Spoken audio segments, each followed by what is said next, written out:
আজকে আমরা আলোচনা করব কালেকটিভ নাউন দিয়ে। গত ক্লাসে আমরা প্রপার নাউন আর কমন নাউন নিয়ে আলোচনা করেছি। তাহলে কালেকটিভ নাউনটা কি? কালেকটিভ নাউন হচ্ছে একটা সমষ্টি। তাহলে কালেকটিভ নাউন জানতে গেলে আমার আগে কমন নাউনটা জানতে হবে, কমন নাউনটা জানতে গেলে প্রপার নাউনটা জানতে হবে।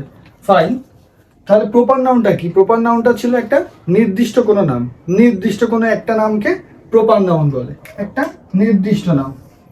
কমন নাউনটা ছিল একটা নির্দিষ্ট একই জাতীয় নির্দিষ্ট জিনিস, একই জাতীয় জিনিস, একটা একই জাতীয় জিনিস।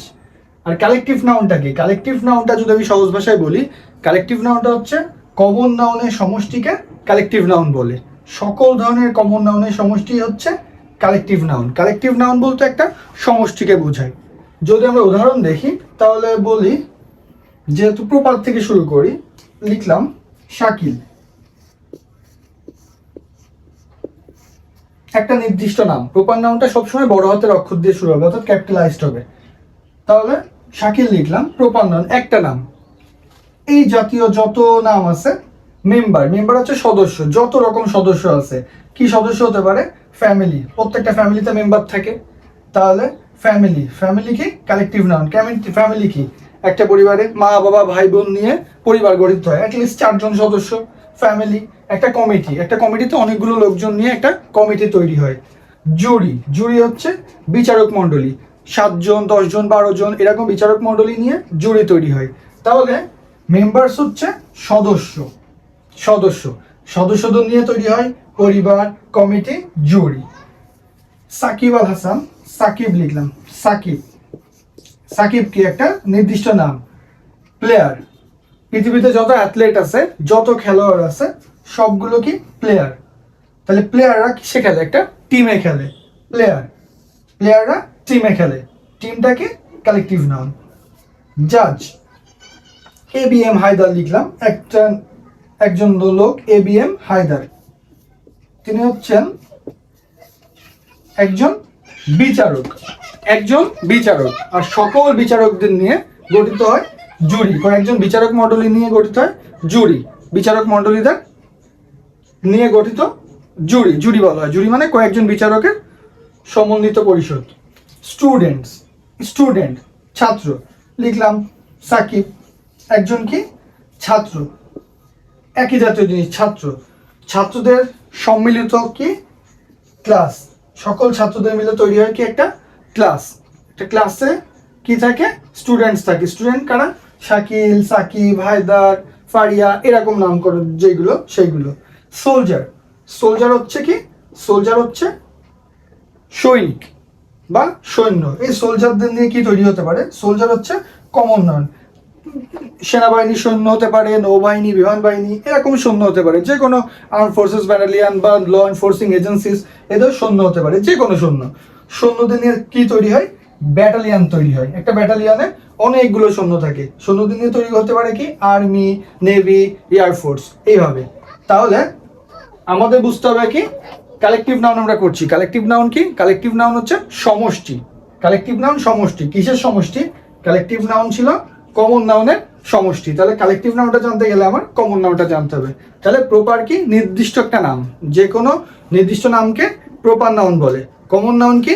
একই জাতীয় জিনিস, একই জাতীয় জিনিস হচ্ছে কমন। আর কালেকটিভ কি? কালেকটিভ হচ্ছে কমনের সমষ্টি। এখন আমাদের একটু কাজ আছে, দুইটা ব্যতিক্রমী জিনিস আছে, সেই দুইটা আমরা একটু দেখি। সে জিনিস হচ্ছে, যখন আমরা কালেকটিভ নাউনটা করব, collective noun, collective noun basically সবসময় কি হয়? কালেকটিভ নাউনটা সবসময় সিঙ্গুলার ভার্ব গ্রহণ করে। কালেকটিভ নাউনের পরে কালেকটিভ নাউন, এই যে আমরা নাউন করছি, proper noun, common noun, collective noun, এগুলো কি হিসাবে বসে? এই নাউনগুলো সবসময় সাবজেক্ট হিসাবে বসে।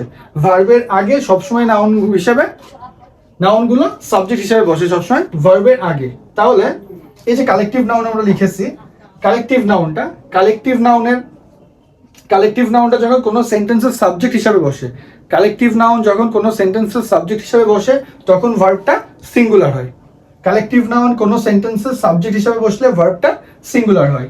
The army, the army, third person, এই যে the army, third person singular number. The army, আমি বলছি কালেকটিভ নাউনগুলো যদি কোনো সেন্টেন্সের সাবজেক্ট হিসেবে বসে ভার্বটা কি হয়? সিঙ্গুলার। হ্যাজ আর হ্যাভ এর মধ্যে সিঙ্গুলার কোনটা? সিঙ্গুলার হচ্ছে হ্যাজ, হ্যাভটা plural. The army has been defeated. Okay, the committee consist of, আমরা পড়ছি যে নাউনের শেষে এস বাই এস যোগ হলে নাউন প্লুরাল, আর ভার্বের শেষে এস বাই এস যোগ হলে ভার্বটা কি? সিঙ্গুলার। তাহলে সাবজেক্ট ছিল দ্য কমিটি, সাবজেক্টের পরে কি? ভার্ব, সাবজেক্টটা সিঙ্গুলার। আমরা বলছিলাম কালেকটিভ নাউনের পরে কালেকটিভ নাউন যদি কোনো সেন্টেন্সের সাবজেক্ট হয়, তাহলে কালেকটিভ নাউন যখন সাবজেক্ট হবে তখন ভার্বটা সিঙ্গুলার হবে। এখন নরমালি একটা ভার্ব কি? প্লুরাল, ভার্বের শেষে এস বাই এস দিলে ভার্ব কি? সিঙ্গুলার। এখানে আছে কনসিস্ট অফ আর এখানে আছে কনসিস্ট অফ, তাহলে ভার্বটা singular. The committee consist of 5 members, এটা সিঙ্গুলার, এইটা সিঙ্গুলার। সূত্রে বলা হয়েছিল কালেকটিভ নাউনটা যদি কোনো সেন্টেন্সের সাবজেক্ট হয় তাহলে ভার্বটা গ্রহণ করবে সিঙ্গুলার। ওকে, এখানে যদি আমি লিখি the family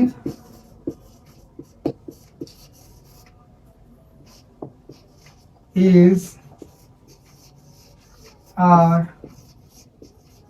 was were well, the family এটা কি ছিল? দ্য ফ্যামিলি এটা কালেকটিভ নাউন ছিল, কালেকটিভ নাউনের পরে ভার্বটা কি হবে? সিঙ্গুলার।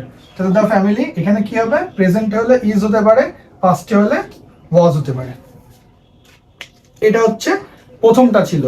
আর একটা ব্যতিক্রম আছে, ব্যতিক্রমটা কি? ব্যতিক্রমটা আমরা দেখবো। সেই ব্যতিক্রমটা হচ্ছে কালেকটিভ নাউন, কয়েকটা কালেকটিভ নাউন আছে। Poultry,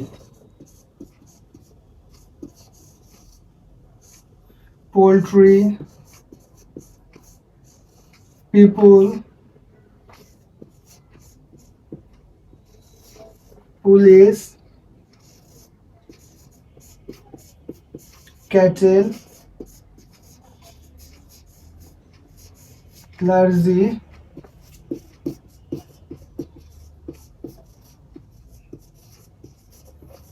aristocracy,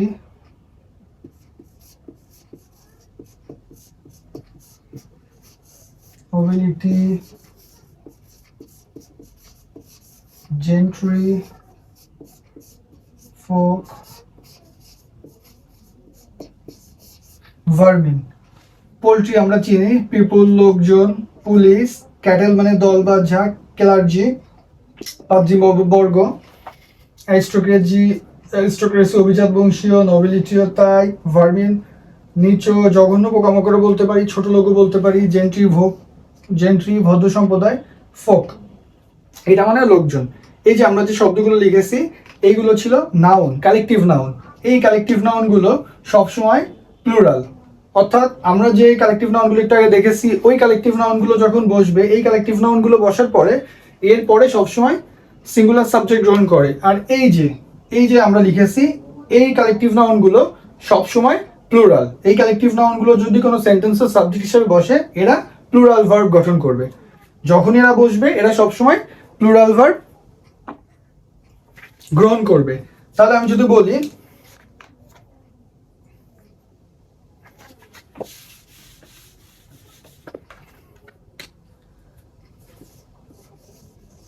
the police is, are, was, were looking into the matter. ওকে, তাহলে বসছে কি দা পুলিশ। কালেকটিভ নাউনটা, এই কালেকটিভ নাউন সবসময় কি হিসাবে বসে? নাউন, প্রত্যেকটা নাউনই সবসময় সাবজেক্ট হিসাবে বসে। দা পুলিশ, তাহলে এটা সবসময় কি গ্রহণ করবে? এটা সবসময় কি মিন করে? এই কালেকটিভ নাউনটা সবসময় প্লুরাল। তাহলে সাবজেক্ট যেহেতু প্লুরাল, ভার্বটা কি হবে? প্লুরাল। এখানে ভার্বটা কি? প্রেজেন্টে আর, এখানে ওয়্যার। তাহলে এই কালেকটিভ নাউনগুলো যখন সাবজেক্ট হিসেবে বসবে তখন ভার্বটা কি গ্রহণ করবে? প্লুরাল। আরেকটা উদাহরণ লিখি।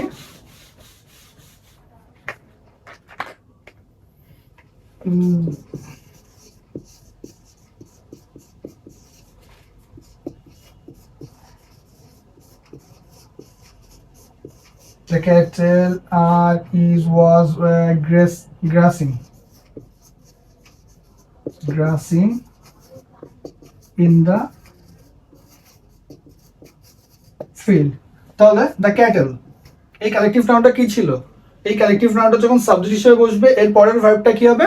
প্লুরাল হবে, কারণ এই যে 10টা কালেকটিভ নাউন লিখছিলাম, এই 10টা কালেকটিভ নাউন সবসময় প্লুরাল মিন প্রকাশ করে। তারপরে এই যেহেতু এরা সাবজেক্ট হিসেবে প্লুরাল হয়, তারপরে ভার্বটা কি হবে? প্লুরাল হবে। তাহলে দ্য ক্যাটল প্রেজেন্টে আর, পাস্টে ওয়্যার। ওকে ফাইন, আমি আরেকবার রিভিউ করি।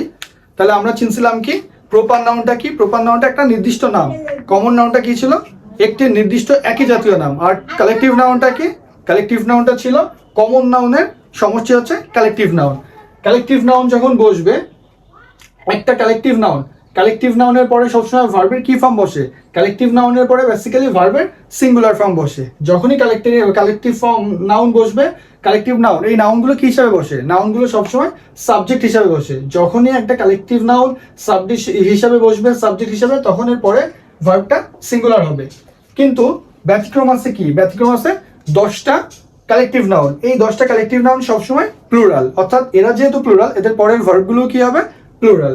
এই যে দেখা গেল poultry, police, people, cattle, clergy, aristocracy, nobility, gentry, folk, vermin, এই যে 10টা কালেকটিভ নাউন বলছি, এই 10টা কালেকটিভ নাউন বেসিক্যালি প্লুরাল। তাহলে এই কালেকটিভ নাউনগুলো সাবজেক্ট হিসেবে যেহেতু প্লুরাল, এদের ভার্বটাও কি নিবে? প্লুরাল ভার্ব নিবে।